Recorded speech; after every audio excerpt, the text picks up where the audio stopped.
Hello, hello. Thank you for joining. Welcome to another edition of OAuth Happy Hour with Aaron and Micah. We are back for some more chats. So, yeah, looks like we have a few here joining us.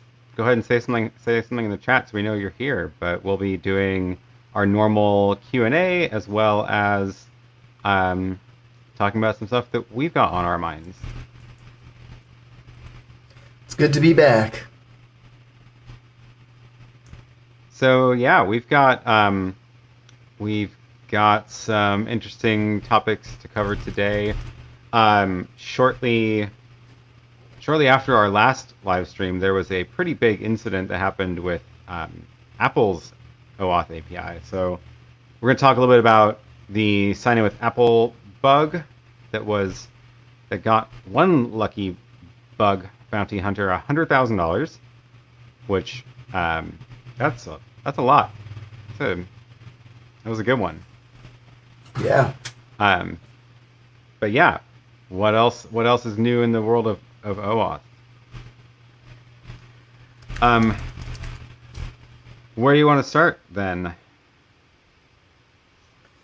Well, you put together a great blog post, which I have willfully not read because I wanted to hear about it live. So I think that's a good place to start. I really want to hear about this issue and what led to the bug bounty and all about it. Yeah, for sure. So the let me share my screen. I can sort of point to things in the blog post, or maybe even show some code to demonstrate it as well. But this is the blog post I wrote, which was a summary of the problem, and I can drop a link to this in the chat as well, in case you want to skim through it. But this was my summary reading of it. The actual blog post where this was disclosed was this one, and this is from the security researcher who found the problem. And when this was announced, I was like, okay, this is interesting. I'm a fan of signing with Apple. I generally like the fact that it exists. I think it is a good call from the sort of ecosystem perspective. However, the fact that they did it by sort of reinventing OpenID Connect themselves without really fully understanding it, that kind of bothered me. So I've written about this before, done some talks about it before, but so when this happened, I was like, okay, let's look into this. First of all, and there was the open letter from OpenID, and there's been a whole history now with signing with Apple. And to their credit, it looks like they addressed a bunch of the holes that were discovered early on with their kind of misimplementation of OpenID. Yeah, that's a good Connect, point. I should say. To their credit, they did take the feedback from the community of people who were telling them, like, hey, you're missing these important security features of OpenID Connect. Like, those are not just things that are optional.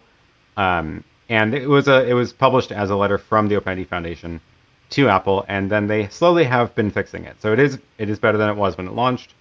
But it kind of just demonstrates that they went and built something without really fully understanding what it was that they were building. So when this headline popped up, I was like, oh boy, what did they forget to do this time? Like, what was the missing piece in their OpenID Connect implementation? And I read through it, and this blog post does describe it. It seems like it wasn't obvious to me. I had to read it several times before I understood it. So let me explain what's going on. At first glance, it seems to emphasize a lot about the JSON Web Token part of OpenID Connect. So, right, like this is an example of a JSON Web Token you would get back after the sign with Apple flow is complete. And the application is going to be reading this email, like either going to be getting the user's real email or the sort of proxy email that Apple gives, which is a really cool feature that they implemented. And There's also, this email verified true. I don't know why it's a string, but whatever. And then there's this sub. Now, if you know about OpenID Connect, sub is really the user ID. Like that's the unique user ID, and that's the one you want to store and compare against when a user returns. If you and depending on the OpenID Connect server, this value might be wildly different things. So sometimes it's just an opaque ID. Like in Okta, it's just a bunch of random characters, and they don't mean anything. Some OpenID Connect servers use an email address there. Some use a username. There's no like rule about what the format it is, but what it is supposed to represent is a stable identifier for that user. So email isn't really an appropriate thing to use there, right? Because an email address of someone might change. And that sort of gets to the first part of where this became a problem, which actually has nothing to do even with Apple. It's actually the app developer's fault. So if you think about it, if you're using like an external identity provider and you're like, all right, someone's going to go sign in, we're going to figure out who it is and then store their email address in our user's database, and that's the identifier for the user. What happens if they go change their email address at that provider? Then that email value will change, right? And then when they come back to your app and log in again, then they would look like a different user because the email address is different. So if you're consuming the email claim in OpenID Connect and treating that as a unique user ID, you're going to have a problem at some point when that user changes their email address. That is not what it's for in OpenID Connect. You're supposed to use the subject for that. So before we get to the details of the Apple thing, like if an app like Uber, which has signed in with Apple, was using the email address that comes back here as the thing that ties it to an Uber account, there's already a problem. Because if the user changes their email address and then comes back into the Uber app, they would look like a different user to Uber.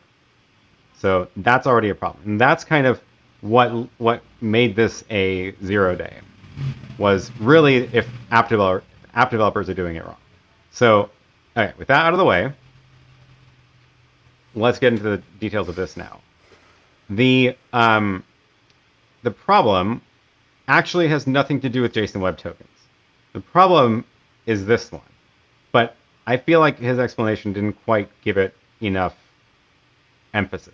So in an OAuth flow, I'm going to be clicking a button that says like sign in with Apple. I'm going to get that prompt. And if I'm in a browser, for example, I'm actually redirected to a web page. In that web page, there is going to be like I have to log in, and there's like that little chooser that Apple shows. So, where's my screenshot of Apple? I have one in here somewhere. This one.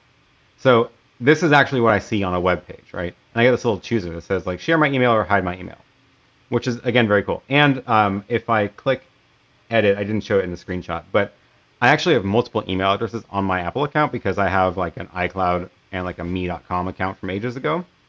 So I can actually choose which email to share. And the bug was in this screen. So this was where the bug was. If I click edit and choose an email address that is, either a real one or this proxy one, what Apple actually was doing was in their front end code, sending the email address back to their back end just as a post request. So, for example, this is like obviously not what Apple actually does, but this is a mock-up of like how you might implement this. You might have this as a form with a drop-down to choose an email address. And in this case, what they were doing was effectively this. It was a JSON API, but same idea. They were sending the email address from the front end back to their server. And the name is, of course, editable, so that it needs to be freeform there, but this needs to be this fixed list. What they were not doing was actually validating the post request that this was making. So you could just change the form to send whatever email address you wanted at this point. It would then tell Apple that that's the email to use in the JSON Web Token they generate, and then they go and sign it and return it back to the app as that's the email. So that's what we see in this post this was the post request, right? Where when you choose the email in that form, it makes a post request with this email, and then Apple would use whatever value was in here as your email, which is clearly like not how it's supposed to work. And this is also just such a basic form validation problem, right? Like this has nothing to do with OAuth other than it's in the middle of an OAuth flow. It's a form validation problem. They were accepting untrusted input from an HTML form or JSON API and not validating it. So what should they do instead? Something more like this, right? Where you have proxy values, like placeholder values, like share the user's real email, share the proxy email. That way I can't just like put in an email address in there, right? That would be a better solution. Of course, it's a little more complicated than that because there's actually multiple emails, but you would choose from an index, whatever it is, right? So that kind of makes sense. Like that's what the actual problem was. It wasn't anything to do with OAuth. And then sort of the reason that it ties back into OAuth was because once you chose an email address and you could then give it arbitrary addresses, whatever you put there would come back in the ID token, which looks like this. And if the app was using the email address as the user identifier, you could then take over somebody's account at whatever app that was. Now, I'm assuming, and this is 100% just an assumption, it was recognized as a 0-day, according to Apple, and Apple did pay out $100,000, which is the largest amount they will give to security problems, security bugs. Because of that, I suspect there was at least one application at Apple that was essentially vulnerable to this, where it was consuming their API itself, and that was why it was considered a 0-day. Otherwise, it would have only been the fault of other, like it would only be the problem of other apps, like external to Apple. But again, like totally an assumption there. I have no evidence on either side of that. But I feel like Apple's not one to admit mistakes very well, especially publicly.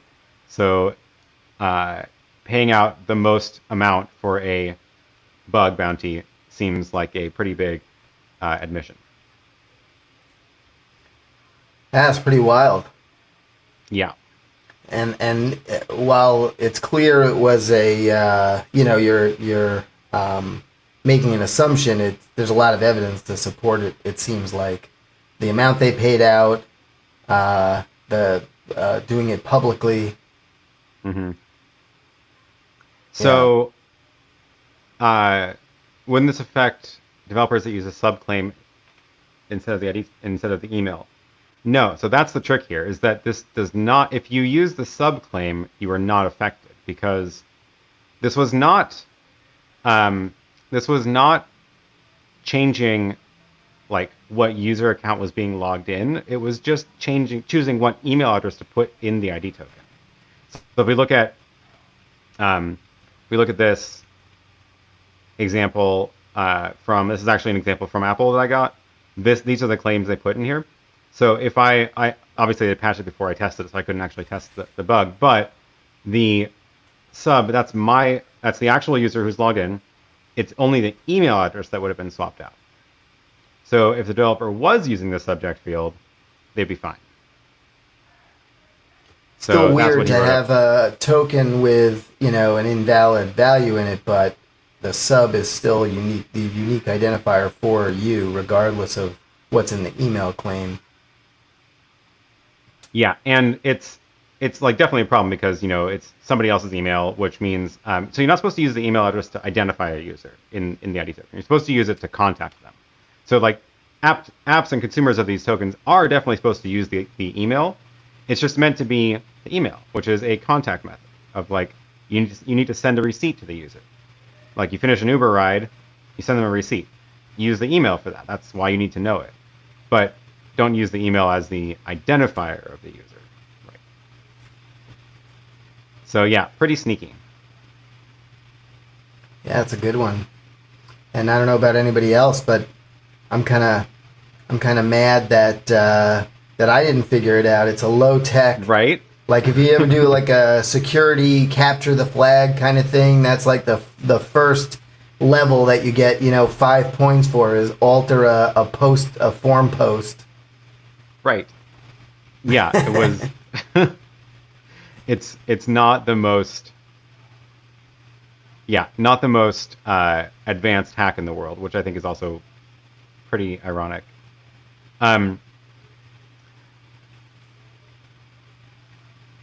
Sean says it seems very strange that this claim could even be changed independent of the rest of the claims, some kind of weird chaining outside the SSO.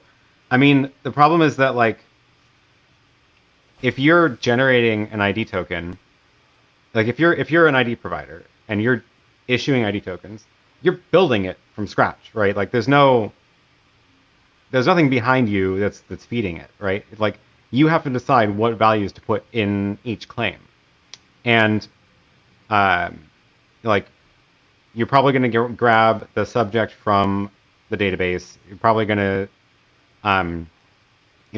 to find their name and email from this other database. You're going to grab the other claims from other groups or whatever, right? And that's all, like, that comes from somewhere. You're building it up. You're putting it together.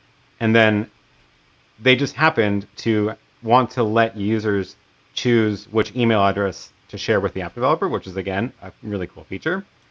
But it meant that in their code, they had, like, just grab the JSON post, use that value, instead of actually, like, grabbing it from their internal data sources. So it's never trust raw input from the client is the takeaway. That's the takeaway.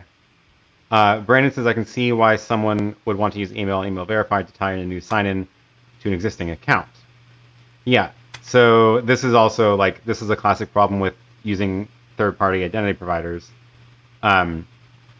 which is that you are trusting, well, one, you have to trust them that they validated the user.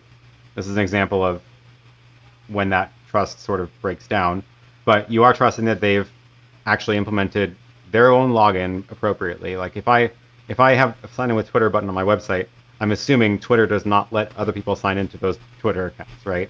Seems like a pretty basic assumption, but apparently it's not. But more than that, if you let people connect multiple options, or if you already have an existing database of users, it gets really messy because you have to handle the case of, well, you have an existing user and now they use this other method to log in. Do you somehow tie it to that existing user, or do you make a new account? Like, this is, as soon as you end up with more than one sign in with X, this is just a huge mess. And yeah, Brandon's follow-up was they should probably go through an email verification flow, which is absolutely correct. Like, if you're using the email claim in an ID token, you're now placing trust in that provider that they've validated the email appropriately. And email verified true is supposed to do that, but you might notice that they use a string true, which I'm assuming the OpenID Connect spec does not say, although I'm actually not sure now. Maybe it does say it's a string. But in any case, you are trusting that ID provider to have validated the email. And are you willing to do that, to trust that? Maybe not. Clearly, like, this was an example of what happens when they get it wrong. So yeah, it's, I guess, like, decide if you're going to trust it or not. And if you don't trust it, then do your own verification of the email, which is, again, just send out the verification email to them, make them click the link, and then you can trust that subject from that provider is that user. I just took a quick look at the spec. It is in fact supposed to be a Boolean, so that seems like a bug. Okay, good. That makes more sense. That makes me feel better that it's not supposed to be a string, because that would be weird. But yeah, so that's clearly another bug. Andreas says, yeah, according to OIDC, it's a Boolean. Good. Yeah, so that's a weird one. But yeah, again, like, I feel like people often put too much trust in just in whatever claims are in the ID token and treat them as like they're some sort of magic thing. And in reality, they're not magic. It's this identity provider is saying this stuff to you, and you have to decide, do I believe it? And if you're building an app against your own ID provider, or like your Okta account, then you trust that provider because you're paying them to do things right. And it starts to get a little messier when you're like, all right, I'm going to let people log in with Google, and then log in with Apple, and then log in with Twitter, and somehow tie them all together, where you don't really have a relationship with those ID providers other than the terms of service you agreed to when you made your developer account.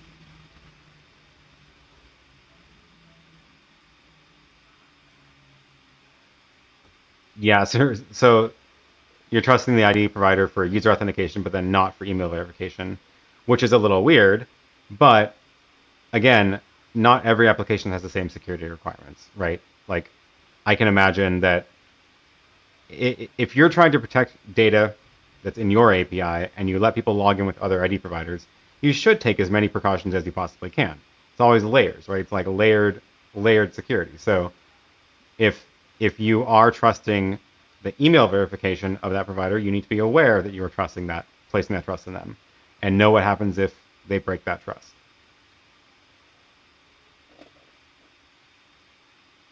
And I think, as you said earlier, you could end up with breaking changes. If I formally connected, with Apple or anything else, and then I later change my email or I change my preference to have a hidden email, but you're keying off the email, your application is not going to recognize me anymore, where the subject never changes.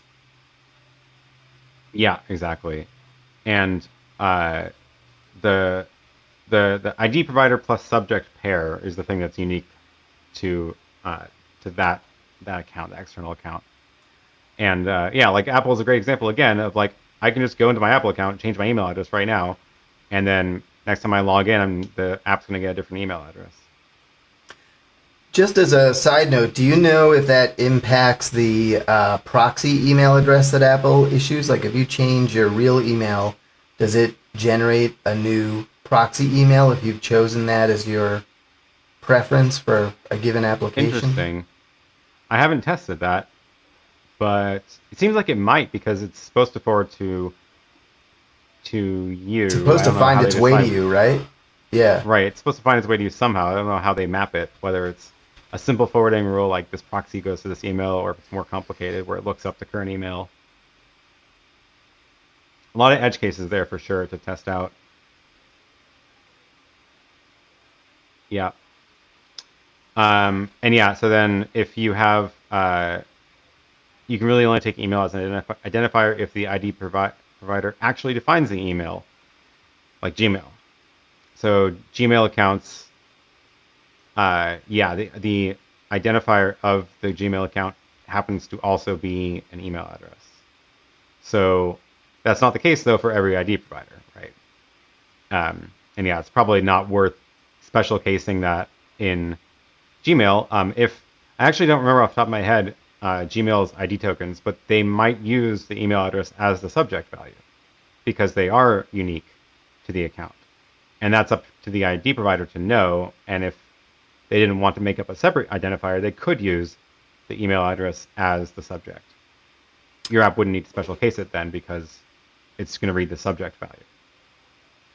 One thing that I've encountered personally that kind of relates to this, and I don't know if this is Okta or just in general, but with Okta, when I had a pure OAuth app, the subject claim in the token that comes back, which is a JWT with Okta, not all providers are, but the subject claim was the email. And then switching to OpenID Connect and getting back both an ID token and an access token, the subject claim in the ID token was the Okta unique identifier, which is what it's supposed to be. But it was just kind of interesting, if I had say a results page showing you, this was all in the context of like testing and showing people how to play with tokens. And when it was pure OAuth, when you looked at the guts of the access token, the subject would be an email. But then when you looked at the ID token, the subject would be this unique identifier. And that I got a bunch of questions about that. Like, I want to use the email address. Why am I getting this, opaque identifier as the subject? Let me show this really quick. I was just building a sample app earlier. So I have this like really simple one file app where I can go log in, and it goes and grabs an access token and ID token from Okta. So here's a fresh access token and ID token, and we can actually take a look. The access token here is, if we just go look at the claims in the middle, this is what's in an Okta access token. So we've got the issuer, which is the Okta server. Audience is the default API. And then, sub is an email address here. But what's also in here is UID, which is the user ID. And if we go look at the ID token and look at the claims, sub is that opaque ID, and now the email address is in the email claim like it should be in OpenID Connect. And I think this is the same as that, right? Yeah. So the user ID in the access token is actually in the claim UID, whereas, and then for some reason there's sub here, which is an email address, which seems redundant at this point. I don't really understand why it does this in Okta, because it seems like this is the one you want to key off of, because that's the stable identifier again. And of course, this is the client ID. So it seems like you want to use that. And then if you're going to go get their email address, you're probably going to get it some other way anyway, like by using the introspection endpoint or the user info endpoint. Yeah, and I mean, this is, an implementation detail of Okta, and maybe other providers that use JWTs for access tokens do something similar, but there's no guarantee because OAuth doesn't really have an opinion on what you should be doing with JWTs with access tokens, right? Well, or actually, not right.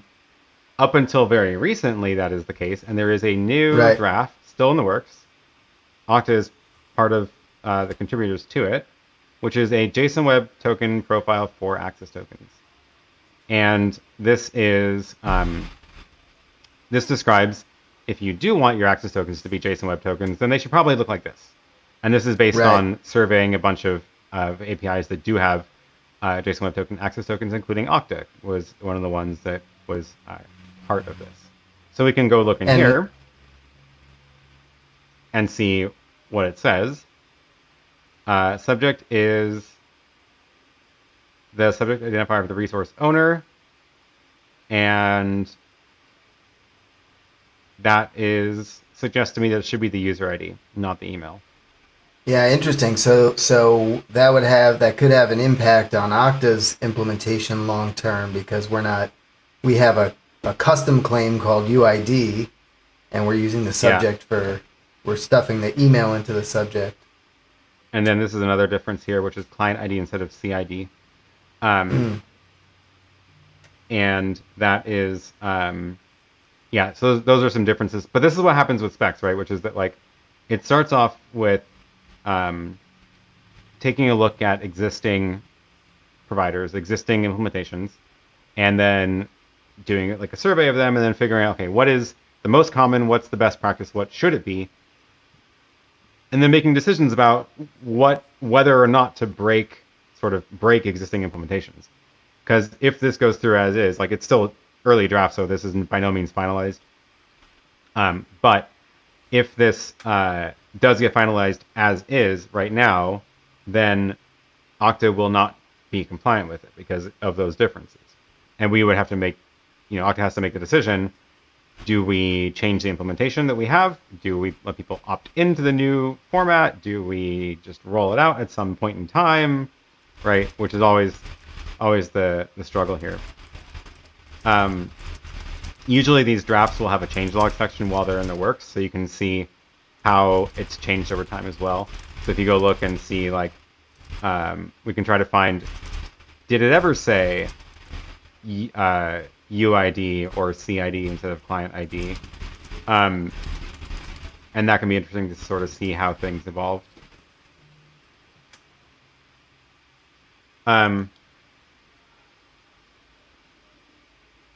But yeah, this is, again, in the works. Definitely in the works. This was published April 27th, so it's still in progress. We'll see how it. That's about as new as it gets. Yeah, April 27th was like yesterday, right? Seems like it. Yeah. But yeah, and also that path that I just did of like going to the OAuth on that website, finding the list of specs, that's a very useful resource to be able to go and look this kind of stuff up. If you do have questions about specs, I try to make sure that OAuth.net is up to date with the latest and greatest. Yeah, interesting. Yep.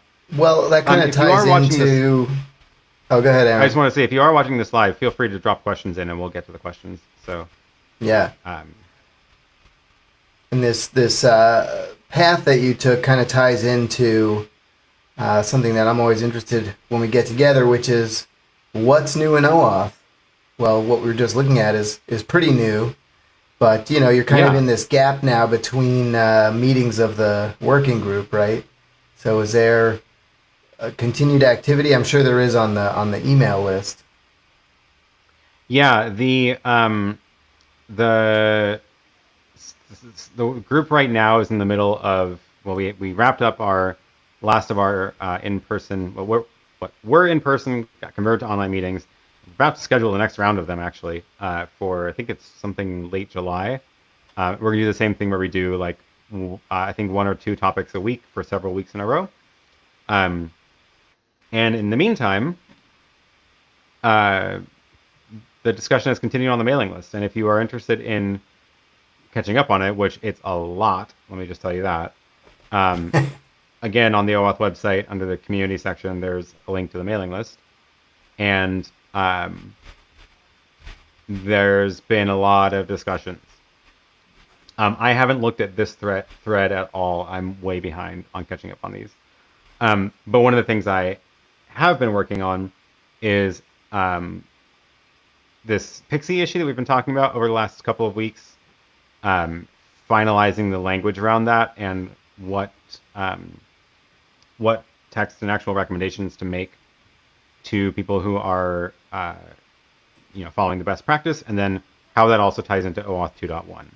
So in OAuth 2.1, we want to make sure there's a very clear recommendation on, I'm looking for that thread. There's a thread, I guess it was a couple weeks ago now.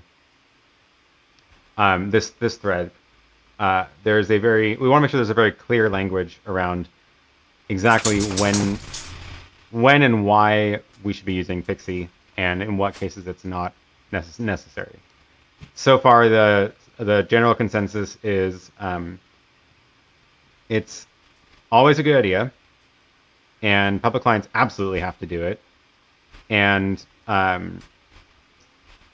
confidential clients should do it. However, there's the benefit that confidential clients get from PKCE is preventing that auth code injection attack. And there is more than one way to do that. The other way to do that is to use the nonce parameter from OpenID Connect to prevent that attack. It takes several more steps, and it's up to the client to do it right, as opposed to PKCE, which makes the authorization server reject auth code swap. So it's a little bit safer to do it that way because you're not relying on your client developers to get it right. But if everything is built correctly, and you do trust the client developers to build that right, nonce provides the same protection against that injection attack. It just happens that it's enforced like after the attack's already happened, as opposed to with PKCE, it prevents it in the first place. So we're trying to figure out the exact wording for how that ends up in the spec, because this is one of those things where we don't really want OAuth 2.1 to effectively break existing implementations. By break, I mean we don't want existing implementations to suddenly be not compliant with 2.1. Even though there's a lot of things in here that like get sort of close to that, and like we're gonna strongly encourage people to change certain aspects. But this was one that had some very strong opinions about. So I mean, if you're still using the implicit flow, you're going to be out of compliance.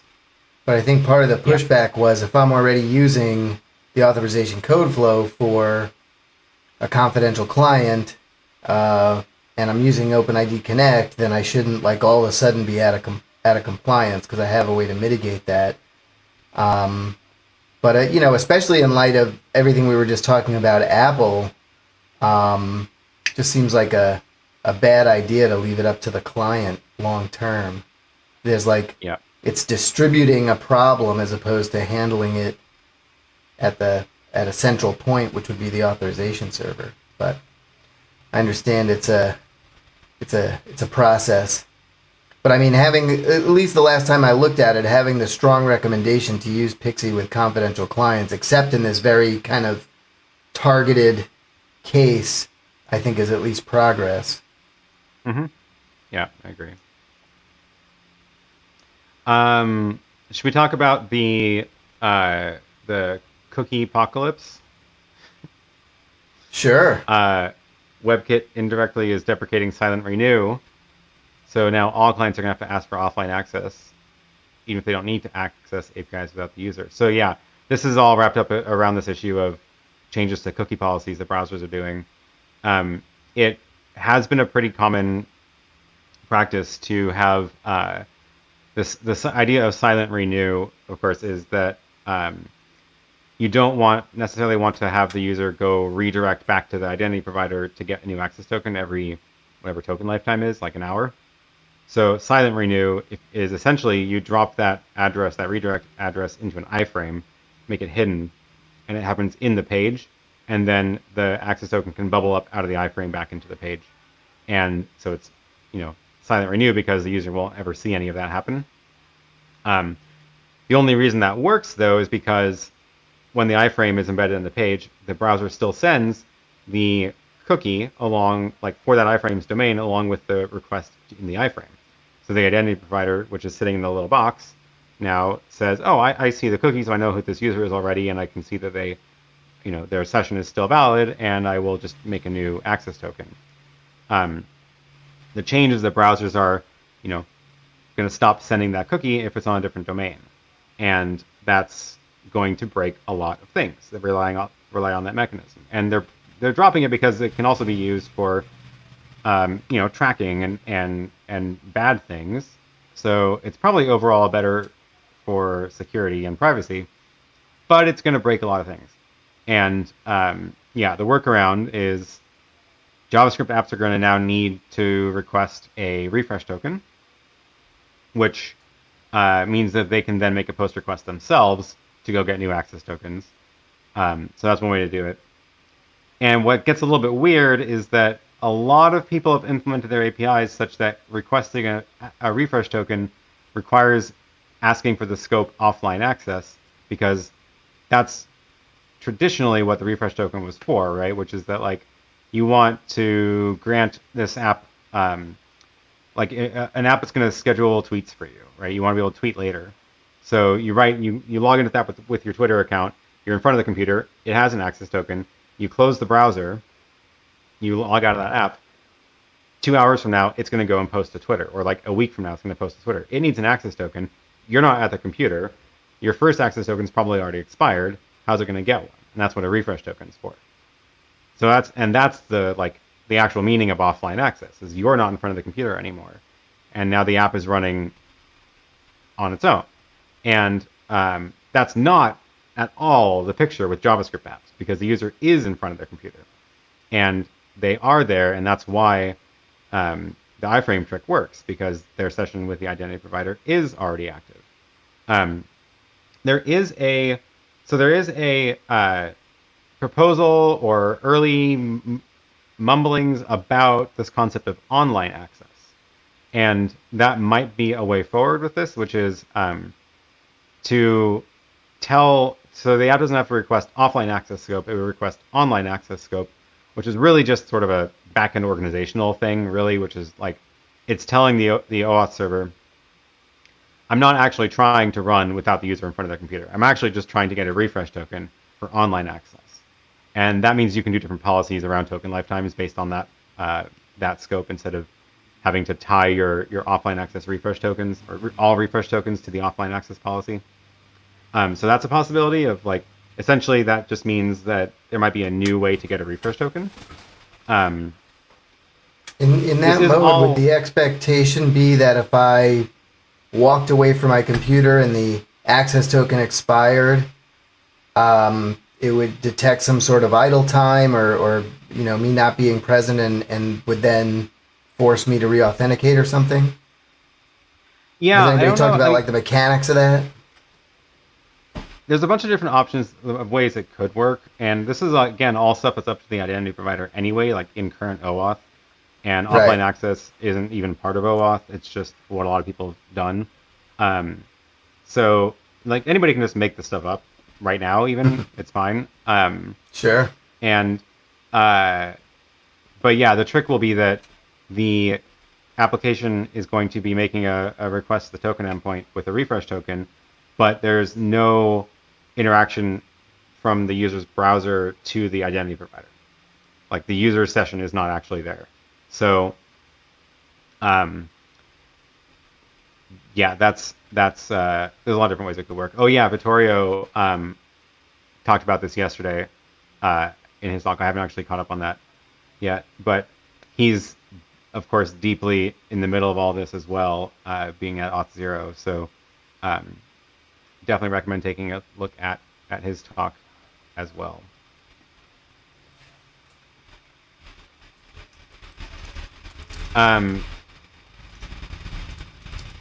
Yeah, so I think there's a lot of still unknowns there, and to see how everybody responds to it. But it'll be interesting to see how it shakes out.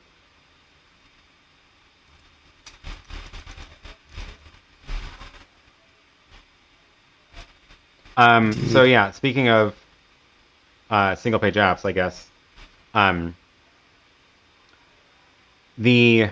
this is sort of all wrapped around up in that change as well, which is that so the implicit flow had no mechanism to return refresh tokens. So the implicit flow was originally for single page apps because of all the other limitations around there, but now there's always been a lot of problems with it, and now we can do better by using the auth code flow with PKCE, which now also provides the option to return refresh tokens to single page apps. But that is again one of those things that like different providers and different app developers and API providers have different tolerances for risk in this world, because it is always a more risky environment running in a browser. There aren't secure storage APIs in browsers yet. Someday I hope there will be, like there are on mobile. But until then, like, it is just riskier having to store tokens. So I guess one of the other options is to not put tokens in the browser in the first place by essentially creating a backend for your JavaScript app, which all it would be doing is essentially managing the OAuth flow and managing tokens. And that pattern is useful, and it cleans up a lot of the mess around security of it, and it actually also opens up the opportunity for doing silent renew with a refresh token in the browser. Because remember, it's not that the browsers are killing silent renew; they're killing the ability for that cookie to be sent when it's embedded in a different domain. So if you do want to do the silent renew thing, you can do the iframe trick, or even just make a post request at that point back to your backend. It uses the refresh token itself to go get a new access token and send it back. So that opens up that possibility again. And once you have a backend that's tied to your on the same domain as the front end is served from, you get strong HTTP only secure cookies between the two that can't be stolen via JavaScript. So it's a lot more flexible. Go ahead. Yeah, it's an important point, and one we've talked about a few times, and I was just chiming in because I actually have this experience right now. I'm building an app where I chose to do it the way you're describing because I always talk about it, and I got to tell you, as a developer, it makes the application development a lot easier. I don't have to worry about local storage and protecting the tokens, and even if I'm using a library, worrying about the tokens expiring in the browser, all of that is offloaded to the middleware, which in my case happens to be Java. But any framework, any server-side framework has a session management feature, And so you leave it up to that, and like you're saying, it's a single cookie that's an HTTP only cookie that connects, in my case, this Vue.js app with the Java backend, and then all the token stuff is on the backend, and it's really easy to manage that way. So it's not just that it's the best security practice, at least in my experience as a developer. It's actually easier to manage it that way than having to worry about it in the browser or even potentially in two places. If you're doing hybrid, you have it both in your middleware and in the browser, and that's even more complex. Yeah, exactly. Sean says, so refresh tokens don't always imply offline access. I would say that it's really up to the ID provider to decide what that means, because it is kind of, so in OAuth terms, like, there's no requirement that it means offline access. But in practice, a lot of people have used it that way, especially once they started naming or like requiring the offline access scope to get a refresh token, which again is not a requirement in OAuth whatsoever. And so in the case of ID providers that do use the offline access scope by name, then chances are they are treating it as offline access, including a lot of the policies around lifetimes of it and things like that. So but yeah, there's nothing inherent about refresh tokens that means offline access, because like a refresh token has no, it may or may not expire, and it's again up to the IDP to decide when to expire the refresh token. And there's nothing the app can do after the refresh token expires except get the user to log in again. So the way you can use it for online access is you make the refresh token expire when the user logs out of the IDP, right? So if the user logs out, if they end their session at the identity provider, that action would revoke refresh tokens. Now that would break offline access. If an app was expecting it to be an offline access refresh token, that would look incorrect. But there's no rules around this. Like, an ID provider can do that. But this is one of the reasons that we might want to add a new scope. For people who do use the offline access scope, we might want to add a new scope for online access, which has that implication, where if they end their session at the ID provider, the offline access refresh tokens stick around, but the online access refresh tokens are expired immediately. And that would get you the desired result of using a refresh token for online access only when the user is actually in front of the computer.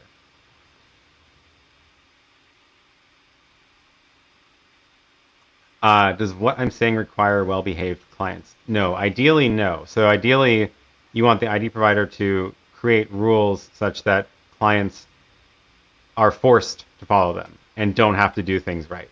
Like, I'm a big fan of move all the complicated stuff to the ID provider, because there's fewer of them, and it's easier to, and there's usually more app developers, and it's easier to get all your security right if it's just there instead of having all the different teams get security right. So this is one of the reasons for splitting refresh tokens into online and offline access. I guess it does, in one sense, require well-behaved clients, in that clients should not request one type of refresh token if they don't need it. You can make policies in your ID provider about which ones they can use. So like, I think I even have my Okta console up. So like in Okta, it looks like this, right? Where if I go into this application, I've configured this one. Right now, it's not actually even allowed to get refresh tokens at all. So I have to first allow it to use refresh tokens. And only once I've checked this box, which again is only something that like an admin can do, only after that's checked can it actually request the offline access scope. So we would end up with like, a new checkbox in here of like, can this app request offline or online access refresh tokens? And that way you can actually enforce it in the identity provider, and not just rely on app developers to do the right thing. So along those lines, how can a user revoke an offline access if an app goes rogue? So this again is going to be very dependent on the ID provider to provide these tools to the user. So I think I have a page that links to all of these. I'm trying to remember the address for it. But yes, here we go. So this is actually the website of the shirt Micah is wearing. Yeah, look at that. But on this page, this is a link to all of these different websites and the pages on those websites that let you revoke applications. So if I go to Twitter, these are the applications that have access to this OAuth 2 account. And I can see that like maybe I've noticed that that like suddenly it's tweeting and I'm not doing it. Oh, maybe it was this app. Then I can just go in here and revoke it. And now those access tokens are expired now, right? So then we have links to all these other places of all these different providers. But it does mean that these providers need to have that mechanism of like showing the user a list of what are the currently authorized apps and giving the user a revoke button. That is a really handy reference. That's like one of the big selling points of OAuth to begin with, is you being in control of who has access to your data, and it's often really hard to find those pages for the individual providers of what apps have access to my data. That is very handy. Yeah, they're all over the place. They're buried deep in settings, so we tried to reference them. Collect them all here. I'll drop a link to that in the chat. Yeah, There's and a if you're question building about, out, go ahead, Aaron. Go ahead. I was gonna say, if you're building an API that is, provides this feature to users of like connecting third-party apps, it is a good idea to build in that feature of letting them revoke those apps access. Yeah. Yeah, there's a question earlier, and you touched on logout a little bit, but some single logout scenarios, best practices for OpenID Connect, that sort of thing. That's a question we get a lot, I think. We talk a lot about login, and logout is often neglected. I know one of the primary questions when I'm talking to customers that are building a cloud of apps and they want to have single sign-on is, what should the behavior be? If I log out of an app, am I logging out of every app, or am I logging out of that app? And what does that actually mean if I'm logging out of one app as opposed to everything? And it can be a little confusing, because if you log out of a local app, let's just say you trash your local session or something, you may still be in an authenticated state to your provider, like Okta. So then you jump over to another app and you're still logged in. Great. Then you jump back to that first app and all of a sudden you're logged in, it seems, without you having to actually authenticate again. So what did logging out actually do is often a question, and it can be confusing, and it's not like a one size fits all kind of solution. It depends on what you're trying to accomplish and what you mean by log out. If we're talking exclusively about single logout, then the implication there is that you would be logging like all the way out, so to speak. Meaning, if you jumped over to some other app that you had been SSO'd over to, you're no longer logged into that app. You've kind of backed out of everything.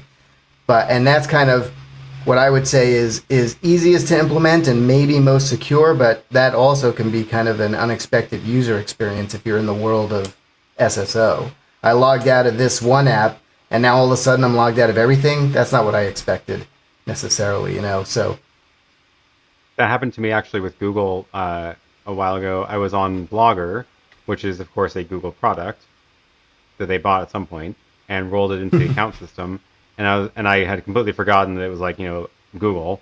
And I was logged in Blogger, so I was like, well, I'm done, log out. And then all of a sudden, all my other 20 tabs of like Google Calendar and Gmail and everything else, I was signed out in those. And I was like, what just happened? And it occurred to me that I clicked a giant logout button on a Google property and I got logged out of everything. And yeah, that was a unexpected result of that. I would say like that was not my intent, even though I clicked the button that said sign out. I meant to just log out of Blogger and not all of Google. But yeah, it is. I guess it demonstrates that it's a user experience problem. It's like, what do you actually want to happen? What do you want the end result to be for users? And then use all the tools provided to accomplish that. And one thing that I haven't, customers don't know what they want to accomplish. Well, that is often the root of the problem. But one thing I was trying to help a customer through that I'm not sure they were ever satisfied with was the notion of logging out of an individual app, not being single logged out. So if you go to some other app, you're still logged in.